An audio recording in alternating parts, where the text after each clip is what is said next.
Hello everyone, अब हम करेंगे क्लास 10th चैप्टर 1 वास्तविक संख्याएं। 1 नंबर वाले जो प्रश्न अक्सर आते हैं, अभी तक बोर्ड में आते रहे हैं, उनमें से हम कुछ लेकर चलेंगे। पहला सवाल है कि 2 पूर्णांक 336 और 54 इनका HCF क्या होगा। HCF या एलसीएम दोनों में से कुछ भी निकालना हो तो सबसे पहले हम इनके अभाज्य गुणनखंड करते हैं।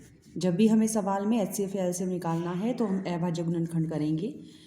यदि संख्या के पीछे जो इकाई का अंक है वो 0, 2, 4, 6 या 8 है तो वो 2 से अवश्य भाग होगा, इसलिए इसको 2 से भाग कर देंगे। 2 से भाग करना या यूँ कहें कि उसका आधा कर देना। तो जब हम इसका आधा कर देते हैं तो हमारे पास 168 आ गया। फिर से इकाई का अंक 0, 2, 4, 6 या 8 है, फिर से 2 से भाग कर दिया यानी कि आधा कर दिया, तो ये हो गया 84। फिर हमारे पास 4 आ गया, 0, 2, 4, 6 या 8 में से, इसको फिर से आधा कर दिया तो हमारे पास आ गया 42। फिर से 0, 2, 4, 6, 8 में से इकाई का अंक है तो यहाँ फिर से हमने इसको आधा कर दिया। अब हमने देखा कि 21 कौन सी अभाज्य संख्या पर जाता है, ये 3 से भाग हो रहा है तो इसको 3 से भाग कर दिया। फिर जो हमारे पास संख्या है वो 7 से भाग हो जाती है। इसी तरह से जो दूसरी संख्या हमें दी गई है हमने उसे देखा, 0, 2, 4, 6 या 8 इकाई का अंक है तो 2 से भाग किया यानी कि इसको आधा कर दिया। अब ये 2 से भाग नहीं होगा तो हमने 3 से चेक किया, 3 से भाग हो गया, फिर दोबारा 3 से भाग हो गया। तो सबसे पहले जो भी हमें संख्याएं दी गई हैं हम उनके अभाज्य गुणनखंड करेंगे। अभाज्य गुणनखंड करने के बाद हम ये लिखेंगे कि कौन सी संख्या कितनी बार आई है। जो अभाज्य गुणनखंड है उनमें कौन सी संख्या कितनी बार आई है। यहाँ से जो 2 आया है वो आया है 4 बार, तो 2 की घात 4। 3 आया है 1 बार, 3 की घात 1। 7 आया है 1 बार तो 7 की घात 1। इसी तरह से जो 54 है, 54 को हमने देखा, 2 1 बार आया है, 2 की घात 1। 3 जो है वो 3 बार आया है तो 3 की घात 3। अब इन संख्याओं से हम HCF और LCM दोनों ही देख सकते हैं। HCF के अंदर छोटे से छोटा नंबर देखना है, यानी कि वो संख्या जो सभी के पास हो और उनमें से भी जो छोटी संख्या है। जैसे 2 की घात 4 इसके पास भी है, 2 की घात 1 इसके पास भी है, तो इसके अंदर 2 की घात 1 जो है वो छोटी संख्या है। इसी तरह से 3 की घात 1 और 3 की घात 3, इसमें 3 की घात 1 जो है वो छोटी संख्या है। जो संख्या दोनों के पास मिली हुई है और उनमें से भी जो छोटे वाली घात है वो HCF के अंदर ली जाती है। तो इन दोनों की हमने गुना कर दी तो हमारे पास HCF आ जाता है। HCF है हमारा 6। इसी तरह से अगर हमें इसी सवाल के अंदर, वैसे पूछा नहीं गया है, लेकिन अगर हमें निकालना हो इसी सवाल के अंदर हम LCM निकालना चाहें तो हम क्या करेंगे, जो दोनों में से बड़ी घात है वो लेंगे। अब 2 की 4 और 2 की 1, इसमें बड़ी घात क्या हो जाती है, 2 की घात 4। 3 की घात 1 और 3 की घात 3, इसमें बड़ी घात क्या हो जाती है, 3 की घात 3। 7 की घात 1 यहाँ पर है, यहाँ नहीं है तो भी बड़ा हम इसी को मानकर चलेंगे। तो LCM में हमें ज़्यादा से ज़्यादा बड़ी लेनी है और HCF में हमें छोटी से छोटी लेनी है। 2 की घात 4 यानी 2 की 2 से 4 बार गुना, 3 की घात 3 यानी 3 की 3 से गुना, 7 की घात 1 यानी कि 7 की 1 बार गुना। इन सभी संख्याओं को अगर हम गुना कर देते हैं, इन तीनों संख्याओं की गुना हमारे पास जो है वो हमें क्या दे देगी, वो हमें इसके अंदर जो LCM है वो दे देगी। तो हमें अगर HCF निकालना है तो अभाज्य गुणनखंड किए, अभाज्य में जो भी घात छोटी है वो HCF में आएगी, अगर बड़ी घात है तो LCM में जाएगी। एक जैसी संख्याएं जो दोनों के पास है तभी HCF में लेंगे जब वो दोनों के पास होगी, छोटे वाली घात जाएगी HCF में, अगर बड़े वाली घात है तो वो LCM में। अगर कोई घात ऐसी है जो किसी एक के पास है दूसरे के पास नहीं है तो वो HCF में नहीं लेंगे, उसको सिर्फ और सिर्फ LCM के अंदर लिया जाएगा। अब इसी तरह से हमारे पास एक और सवाल लेते हैं जिसमें हमें पता लगाना है कि LCM कितना है। ज़रूरी नहीं है 2 ही संख्याएं हों, संख्याएं जो हैं वो 2 से ज़्यादा भी हो सकती हैं। अब जो हमें सवाल दिया है उसमें 3 संख्याओं की बात हो रही है, 6, 72 और 120, और हमें निकालना है इसके लिए LCM कितना होगा। तो इसका LCM निकालने के लिए फिर से हमें क्या करना है, हमें इनके लिए अभाज्य गुणनखंड करनी है। जो भी हमें संख्याएं दे दी, 1 दे दी, 2 या 3, जितनी भी संख्याएं हैं, हमें उनके लिए HCF LCM कुछ निकालना है तो हम उसको अभाज्य गुणनखंड विधि से देखने के लिए पहले उसके विभाजन देखेंगे। 0, 2, 4, 6 या 8 इकाई का अंक है तो 2 से भाग होगा यानी कि आधा, 6 का आधा 3। 3 खुद एक अभाज्य संख्या है तो ये 3 से ही भाग होगी। अब फिर से इकाई का अंक 0, 2, 4, 6 या 8 में से कोई एक है तो ये भी 2 से भाग होगा, आधा, 72 का आधा 36। फिर से 6 आ गया यानी 2 से भाग होगा, 36 का आधा 18। 18 में फिर से इकाई का अंक 2 से भाग होने वाला है तो 2 से भाग कर दिया 9।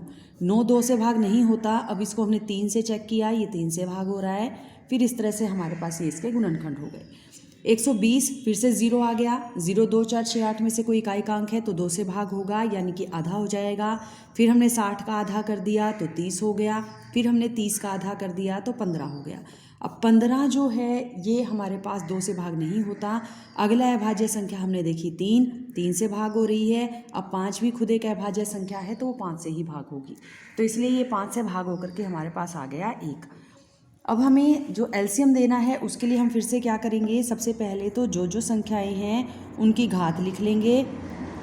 6 के लिए हमने लिखा 72 में 2 आया है 3 बार और 3 आया है 2 बार। 120 के अंदर 2 आया है 3 बार, 3 आया है 1 बार और 5 जो है वो भी आया है 1 बार।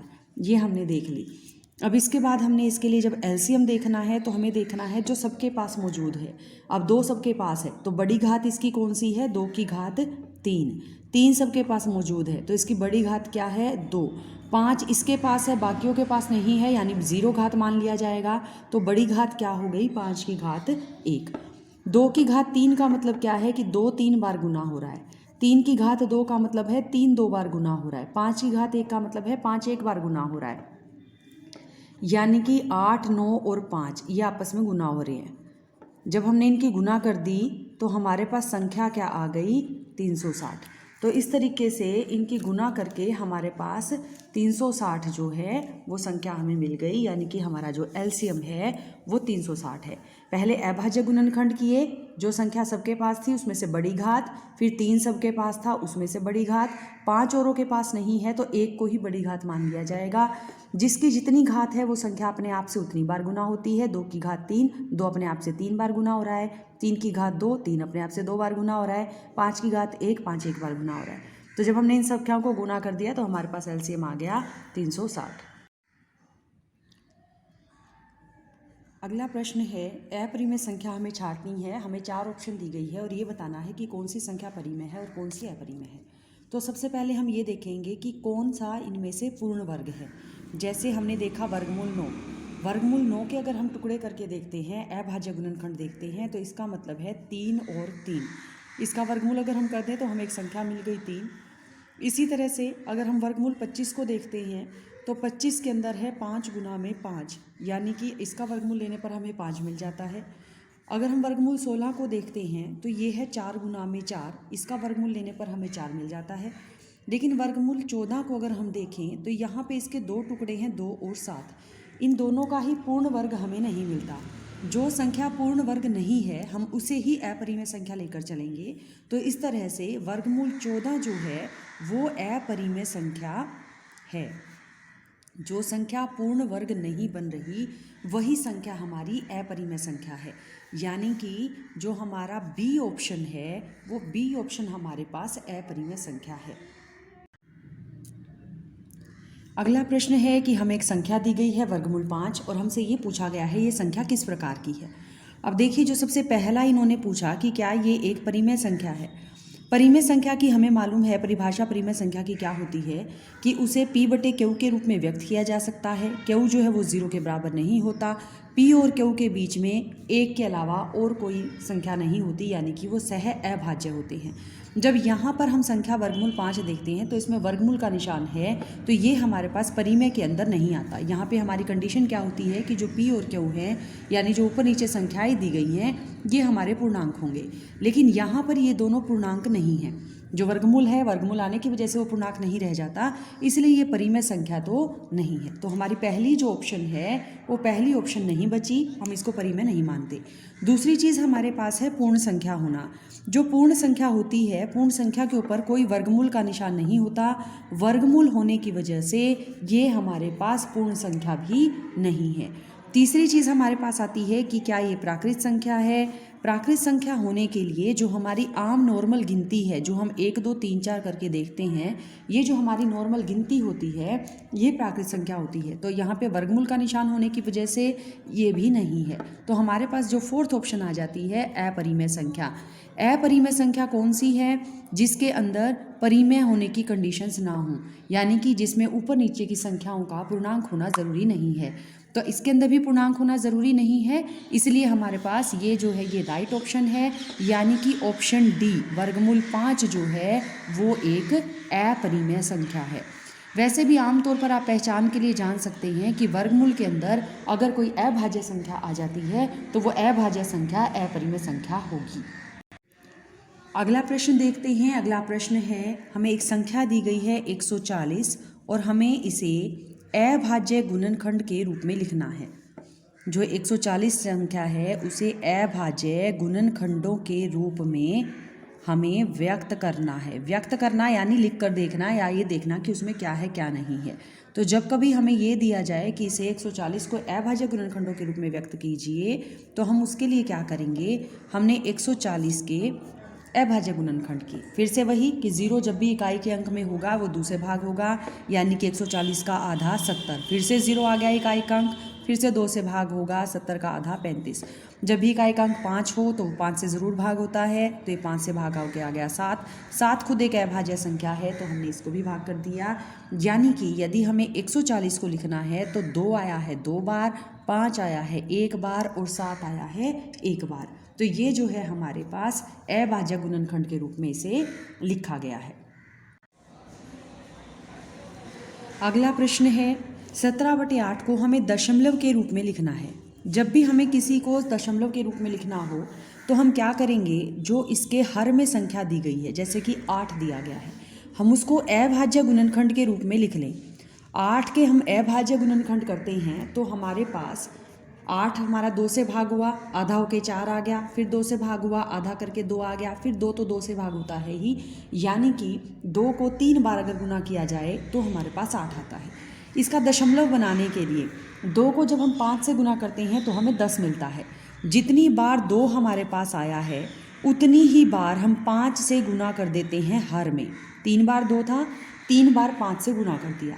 अपनी मर्जी से हमने 5 से गुना किया है तो हमें इसको अंश में भी लेना होगा। जो संख्या हम अपनी मर्जी से नीचे हर में लेकर चल रहे हैं वो संख्या उतनी ही बार हमें अंश में भी लेनी होगी। तो जब हमने इनको देखा, ये 2 और ये 5 गुना हुए 10, ये 2 और ये 5 गुना हुए 10, ये 2 और ये 5 गुना हुए तो 10, यानी कि 85 की हम 25 से गुना करें, 17 5 85, 5 और 5 25, और बटे में हमारा कितना चल रहा है 1000। जब हमारे पास 3 बार 0 बन रही हैं तो हमारे पास ये कितना आ जाता है, 1000 आ जाता है। जब 85 की 25 से हम गुना करते हैं तो आता है 2125। बटे में 3 0 होने की वजह से पीछे से 3 स्थान छोड़ते हुए हमने दशमलव लगा दिया, तो हमारे पास संख्या क्या बन गई है, 2.125। ये हमारे पास दशमलव के रूप में जो है लिखा जा रहा है। फिर से हमसे प्रश्न इस तरीके से भी पूछा जा सकता है कि कोई भी 2 अपरिमेय संख्याएं बताइए।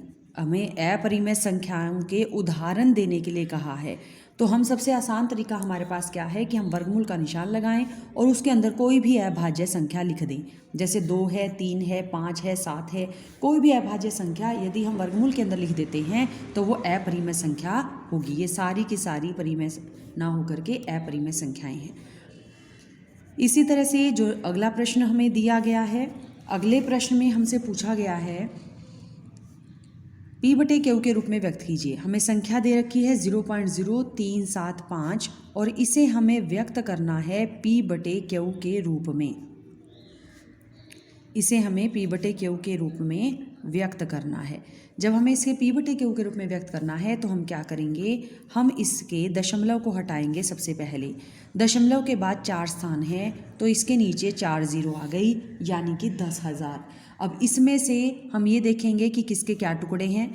ऊपर तो 375 है ही, नीचे 4 बार 0, जितनी 0 हैं उतनी बार 2 आएगा और उतनी ही बार 5 आएगा। जितनी 0 हैं उतनी बार 2 आएगा और उतनी ही बार 5 आएगा। अब इस 5 से हमने ऊपर कट कर दिया, जितनी बार भी कट जाए। जब तक ये कट रहा है हम इसको काटते जा रहे हैं। तो हमारे पास ये जो संख्या बच गई, ऊपर तो रह गया 3, अब 3 नीचे किसी से नहीं कट रहा, सारे 2 हैं या 5 बचा हुआ है, तो ये हमारे पास 5 दूनी 10 तो ये हो गया और 8 ये, तो हमारे पास संख्या कितनी आ जाती है 3/80। जो संख्या जितनी बार कटती है हमने उसको उतनी बार काट दिया है, और जो बची हुई संख्याएं हैं जो वो आगे नहीं कट सकती वो हमारा P/Q के रूप में व्यक्त हो गया है।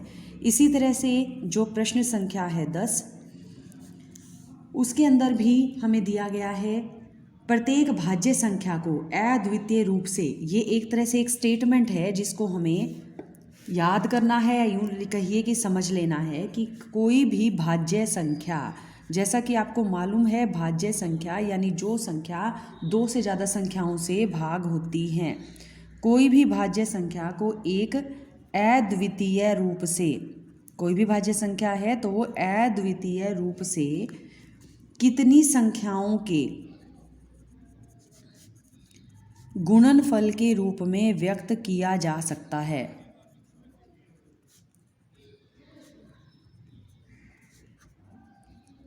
अद्वितीय का क्या मतलब हुआ, यानी सिर्फ एक ही तरीका होगा, उसके अलावा कोई दूसरा तरीका नहीं हो सकता। तो कोई भी भाज्य संख्या अगर है उसको अद्वितीय रूप से लिखा जा रहा है तो जिन संख्याओं का गुणनफल लेंगे वो कैसी होंगी, अभाज्य होंगी। तो इसका आंसर जो है वो क्या है, अभाज्य। अभाज्य गुणनफल के रूप में इसको व्यक्त किया जा सकता है। इसी तरह से हमारे जो बाकी के सवाल हैं ये हमने मेन क्वेश्चन किए हैं। 1 नंबर के जो प्रश्न हमारे पास आते हैं बोर्ड में, आज तक ये आते रहे हैं प्रश्न, रकम बदल जाती है, जो तरीका है वो नहीं बदलता, तरीका यही रहेगा। अब इसी के आधार पर कुछ प्रश्न हैं जो आपको खुद करके देखने हैं, इन्हीं मेथड्स को यूज़ करते हुए इन्हें अपने आप हल करके देखेंगे, जिससे आपको पता लग जाए कि सवाल आपको समझ आ गए हैं या नहीं आ गए हैं। कोई भी सैम्पल पेपर जो आपके पास हो उसे देख सकते हैं, या फिर कुछ प्रश्न हम लिख रहे हैं जिन्हें आपको हल करना है। जैसे कि अपरिमेय संख्या छाटिए। अपरिमेय संख्या छाटने के लिए हमें जो संख्याएं दी गई हैं वो हैं वर्गमूल 8, वर्गमूल 16, वर्गमूल 49 और वर्गमूल 81। आपको खुद देखना है कि इनमें से कौन सी अपरिमेय संख्या है। इसी तरह से जो प्रश्न है, एक और प्रश्न हमने लिया है कि 26 और 91, इन दो संख्याओं का जो HCF है वो है 13, तो LCM कितना होगा। इस तरह का प्रश्न हम कर चुके हैं, ये आपको प्रैक्टिस करना है। इसी तरह से फिर हमने कहा है कि संख्याएं हैं 2 दी हुई, एक संख्या है 64 और एक है 96, इसका HCF कितना होगा ये आपको पता लगाना है। –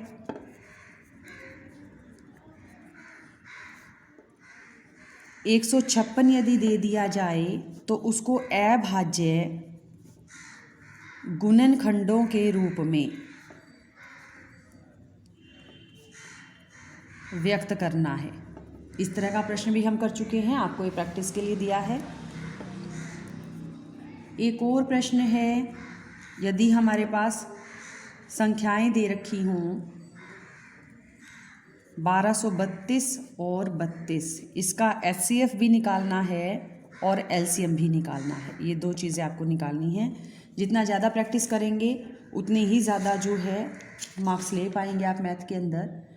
यही सेम क्वेश्चन 1 नंबर में भी आ जाते हैं, और अगर अंक बड़े हों, जैसे ये तो 26, 91 थोड़ी सी छोटी संख्याएं हैं, अगर बड़ी संख्याएं हों 5005, 7429, तो यही प्रश्न जो है 300 नंबर में भी आ सकता है।